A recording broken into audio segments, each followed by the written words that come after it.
Hello, my wonderful, beautiful friends, guys. Welcome back to r/EntitledPeople, where people really do believe it's all about them and who cares about anyone else, right? And in today's episode, oh boy, guys, we've got fake Karen friends, Karen managers, super odd neighbors, and one OP finds out just after marrying his wife that she's a freeloading Karen. It's a wild one today. So sit back, grab a drink or something, and seriously, try not to shake your heads too hard at the audacity of some folk. Let's dive in. This happened a while back. I'm working at this summer camp and it's ice cream day. If you've ever scooped 1,500 scoops of ice cream without stopping, you'd know it's exhausting. I'm ready to be done with my day when the last person comes to get ice cream. Let's call her Karen. The woman comes up and says, "Does this ice cream have peanuts? I'm very allergic and I can't have peanuts anywhere near me." Hearing that, I just think, okay, sure, peanut allergies can be serious, so I understand her caution. The only thing is, it's vanilla ice cream, I state, already feeling the headache. The woman responds, not backing down, "Well, there might be peanuts in it." Now, I don't know how to take that because it's ridiculous. So I go back in the kitchen and I ask the head chef, "Hey chef, are there peanuts in the vanilla ice cream?" The chef says, "No, it's vanilla ice cream and there's no peanuts out as toppings." So I return to Karen and I tell her what the chef told me. Apparently, this isn't good enough for her. She then says, "Well, I need you to go check the box to see if there's peanuts in the ingredients." With that, I just sigh and I wander back down the stairs to the walk-in cooler to check. I even thought to bring it back with me just in case she doesn't believe me. I say, "There's no peanuts in the ingredients," pointing them out to her. She then reads the label and then looks at me and says, "Well, they might have peanuts in the factory this is made. You need to find out for me." Hearing the woman say that, I just stare at her, dumbfounded. I respond, "And how exactly am I supposed to do that?" Now, I did respond perhaps a bit snarky because I was getting tired of her nonsense. And that doesn't go well. The woman gets angry and she goes off how I'm treating her poorly and she should be given ice cream like everyone else, and how she's gonna complain to management about my poor service and have me fired. With that, I just smile and I shrug and say, "Well, it's a crappy summer job. I get paid barely anything and no one else wants to do it, so complain all you want. In fact, if I do get fired, I would be happy." And she just storms off, and the thing is though, there was totally a bucket of strawberry sherbet made in-house for kids who are lactose intolerant, and that was guaranteed not to have nuts. But like hell, I was gonna give that to her. And sure, I could have probably avoided the headache by bringing that up to begin with, but some people just don't deserve ice cream. Truer words have never been spoken, and I frickin' swear some people just love making workers' lives miserable, right? Like at that point, you seriously have to wonder if she wanted ice cream or she just wanted to inconvenience OP. And seriously, the whole figure out if the factory had peanuts in it thing really had me bothered. Like if you're that allergic, Karen, why even chance it? Because not only is it annoying, but if she is deathly allergic on top of it, she might end up getting someone one day who won't care and might serve her peanuts out of spite. But yeah, the ridiculousness just started. Listen to this next post.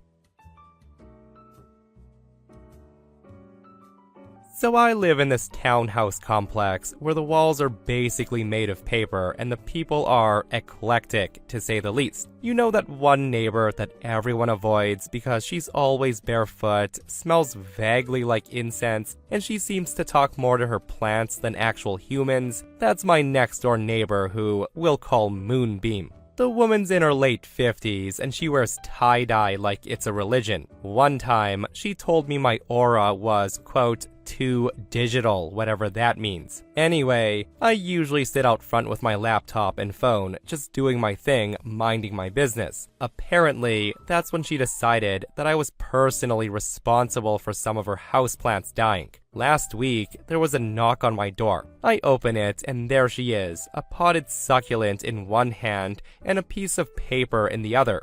On the paper was a hand-drawn diagram of a Wi-Fi signal that looked like a jellyfish. The woman starts the conversation with, "We need to talk about your router." Immediately, I'm like, what? She then proceeds to tell me, completely serious, that my Wi-Fi is, quote, disrupting the vibrational alignment of her plants, causing them to die. She then points to the sad jellyfish drawing and she says, "You see, the signal beams right through our wall. My poor plants think it's sunlight, but it's artificial. It's confusing their root chakras. They're spiritually wilting." Then she gives me two options. Option number one is to turn off my Wi-Fi every night between 10 p.m. and 6 a.m. so her plants can rest. Or number two, give her access to my Wi-Fi and move my router into her unit and let her regulate the Wi-Fi. Hearing that, I genuinely thought she was joking. So like a normal person, I just laughed,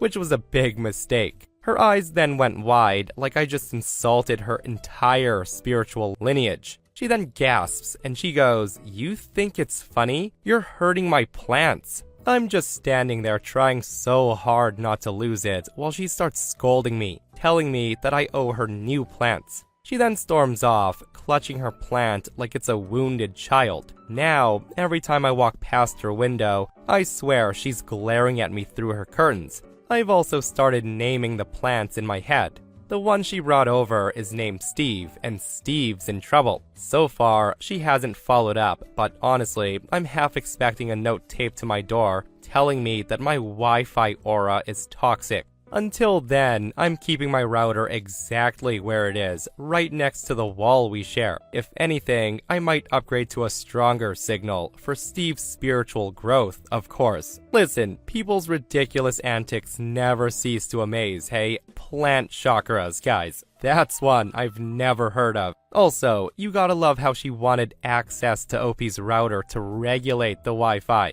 Like, in my opinion, it might be a ploy to get free internet, and Karen's a bit too cheap to pay for internet. Like, I wouldn't be too shocked if that's the case, because people can get pretty crafty to get what they want. On to the next post.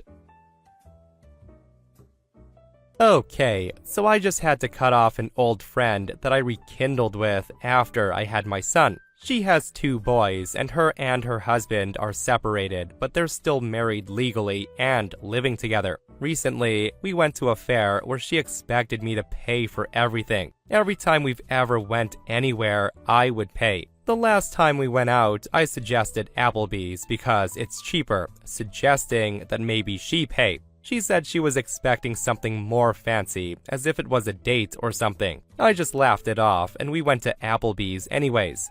Well, recently, we go to the fair with our kids for a play date, where I never once said that I was paying. I'm not a millionaire, and I can't afford to take a family of 3, plus me and my son, so really a family of 5 to the fair. We get there, and I'm buying the pass for my son and myself, and she said she left her wallet in her car. No big deal, I'll pay, and then she can just Venmo me. I pay for all the passes, and we go on the rides, and we're having fun, and it's time to eat. We get food at the fair, which was extremely expensive, and her kids are just yelling out what they want, and she has absolutely no control of them. So I hurry to order everything, and this girl then has the nerve to add more food to the order, which comes out to $110. Anyways, after we eat, it's getting really hot. Our kids are tired, so I ask her like, "Hey, before we leave, can you Venmo me?" She then looks me dead in the eyes and she says she has no money, that she's broke, that her husband cut her off. Basically, I told her, if you knew that, then why the heck did you suggest the fair? And why would you even say you would pay me back? She said, "I don't understand, since me and my husband both have good paying jobs and she's a stay-at-home mom, so it's harder." I didn't know what to say. I just said, okay. I put my son in his stroller and then got up to leave, and she follows with her kids. As we're leaving, she has the nerve to say that she wishes she could go into this escape room. That's not included in the passes I bought. And she keeps looking at me with that begging face. Honestly, it made me feel disgusted, so I said no. We need to go back, it's getting late, and my kid needs to nap. So we both say bye, and the same day, she's calling and texting, asking for the next hangout, and she's inviting herself to my house, saying she can come right now with her boys. It's been 4 days, and she calls and texts me every day, which I don't respond to. After I told my husband everything, he told me absolutely cut her off, and that she's completely taking advantage of me.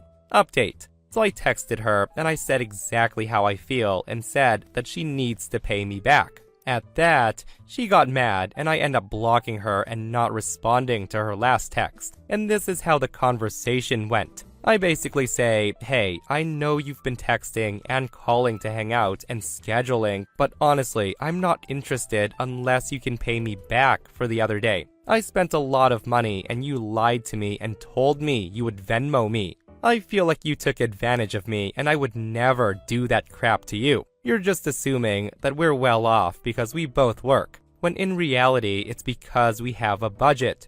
If you had been straightforward and you said you didn't have money, I would have brought snacks, and we could have still gone to a free splash pad or the park or something that's free. And this is her response. She says, what do you expect from me? I'm going through a divorce and I have no money. I tell you the truth and you use it against me? You're just holding everything you paid for over my head when I never asked you to do that. Some friend you are. I just said, you literally did ask me to do that for you, like what the F? You said you were going to Venmo me and literally you lied to my face. And you made sure to wait until after I paid for everything. I get that you're going through something and I'm sorry for what you're going through. But that has no correlation to you lying and waiting until after I paid to guilt trip me. Her response is, I have enough going on right now. I don't really need to be dealing with this, honestly. You don't need me to pay you back. You're doing just fine. You are just a greedy person.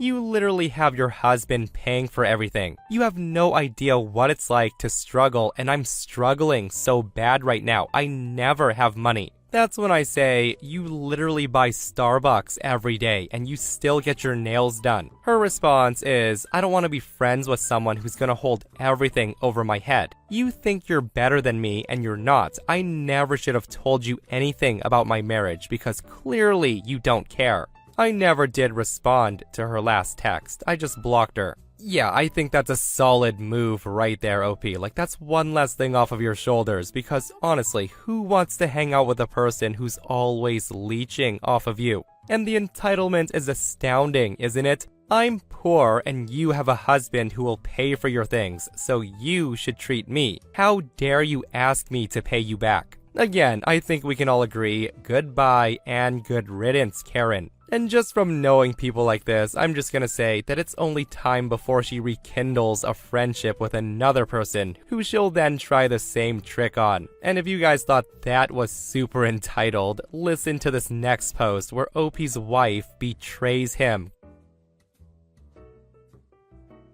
So the gist is, my wife demanded I pay for her $47,000 shopping spree because, quote, that's what husbands do. Exactly 1 day after our wedding. We got married 3 weeks ago. I'm 34 and she's 29. The wedding was small, nothing fancy, about $8,000 total, which we split. Well, the morning after our wedding night, I woke up to her sitting on the couch with her laptop out, clicking through designer handbag websites. Louis Vuitton, Gucci, Prada, the works. I asked her what she was doing, and she said, I'm just browsing for some things I need. Well, need turned out to be 4 purses, 2 pairs of shoes, and a wallet that in total cost more than the car I was driving.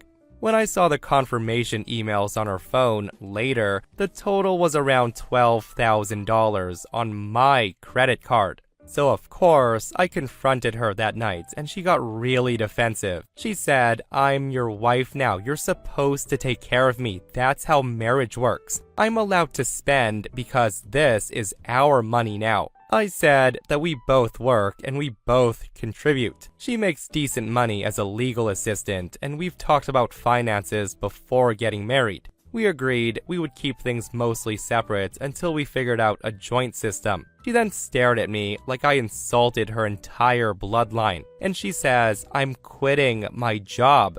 I said, "What?" She then says, "I'm quitting. I gave notice yesterday. My last day is Friday. My friends' husbands provide, and that's what my dad did for my mom, so that's your job now." Of course, hearing her say that, I was stunned. We had never discussed this, like not even once. I asked her if this was some kind of joke, and she said, "I'm not joking. I'm done working. You make enough for both of us." Now here's the thing, I make about $90,000. I'm comfortable, but I'm not support two people while she racks up luxury purchases kind of money. I then told her to cancel her purchases. She held her ground and she said no. So over the next 2 weeks, packages arrived daily. I would come home to stacks of boxes, designer clothes, more handbags, shoes, jewelry, perfume that cost $400 a bottle. I checked our credit card statements and I nearly had a heart attack. She had maxed out the one card and somehow she had gotten access to 3 other cards, ones that I've had for years that I barely used. They were all maxed out,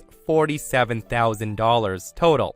When I confronted her, she said that I was being controlling and financially abusive, that clearly I don't love her if I was gonna deny her basic happiness. I end up canceling every card, I changed all of my passwords, and I told her that she needs to return everything or beg to stay at her job and pay for it herself, because at this point, she was stealing from me. She then did what I never expected her to do. She called her parents. They showed up at our apartment the same night. Her dad starts screaming at me in the hallway, calling me a deadbeat and a manipulator. Her mom was crying, saying I tricked their daughter into marriage just to trap her. That's when I told them the truth. I showed them the credit card statements on my phone. I showed them delivery confirmations. I then explained that she quit her job without discussing it with me, and she expected me to fund her lifestyle. That's when her dad said, "So what? That's what husbands do. You provide and she takes care of the home. End of story."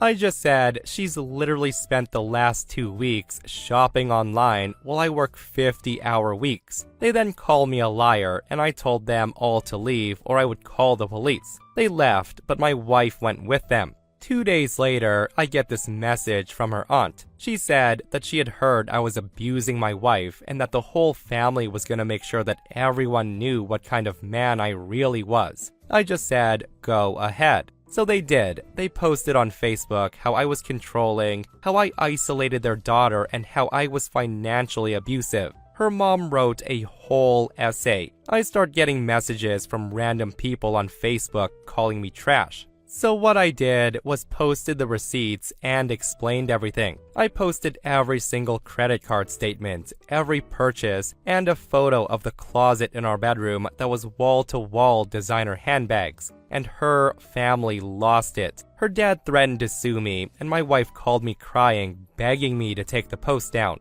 She said I'd humiliated her and ruined her life. I just said she ruined her own life by lying to her family and committing fraud. Turns out that's exactly what she did. I talked to a lawyer. I also find out that she opened 2 credit cards under my name and she activated them to use. I filed a police report and she's since been charged. Her family's still blowing up my phone, saying I'm destroying her future over a few purchases and that I'm a monster for getting law enforcement involved. I filed for an annulment and it got approved last week because of the fraud. A lot of people are saying that I should have communicated better and that I'm an a-hole for pressing charges instead of working it out. They say that marriage is about forgiveness, and I'm starting to wonder if I went too far. Should I have just eaten the debt and divorced her quietly? Okay, first off, the audacity is astounding, isn't it? And second, like the fact that OP was completely caught off guard by this and a switch just flipped after marriage is insane.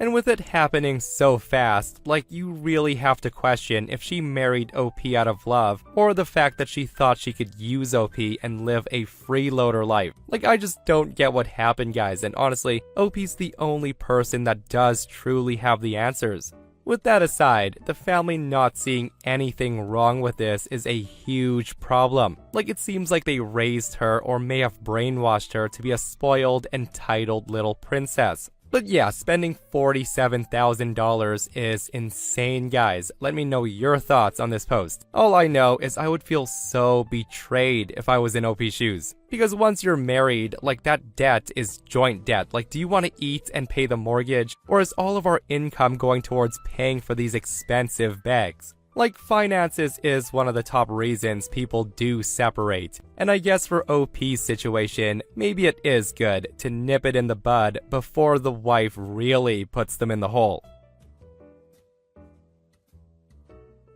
During my last few high school years and early university years, I worked part-time in a supermarket at the checkout department. Of course, you would see your fair share of Karens, Richards, and Kevins and entitled parents. All that stuff. But no one in that store was more infuriating to deal with than the most recently hired supervisor. She was the kind of supervisor that would deny you paid time off if you didn't give 4 weeks notice, despite our contract stating we only need to give 2 weeks notice. But then, when you tried to give 4 weeks notice, she would say something like, "Oh, it was too long ago, I don't remember you asking me." Anyways, at the time of the story, I had worked at this store for quite a few years, and every Christmas season, I would say the same thing to the supervisors. I would say, "I don't have any plans. I'm not leaving town, so if you need me for extra shifts, just put me down whenever you need me. Just as long as I'm finished by 9:30. They knew I wouldn't care if it was any day of the week, just a 4-hour shift or an 11-hour shift. I was completely free with no plans. I was totally flexible and able to work mostly whenever. My only condition was I had to be done by 9:30 p.m. This was because I hadn't gotten my full driver's license yet, and it was illegal for me to drive by myself without some kind of supervisor between the hours of 10 p.m. and 5 a.m. The store was open from 8 a.m. to 10 p.m., so out of those 14 hours, I couldn't work 0.5 of them. It was a good system, and it led to me doing a lot of extra shifts, with a lot of them being last minute. That said, early November, the new supervisor asked me about my December and January availability, and I said the same old song. I said, "You can put me down for extra shifts as much as you like, whenever you like, for any day, as long as I'm done by 9:30. She asked, "Why 9:30?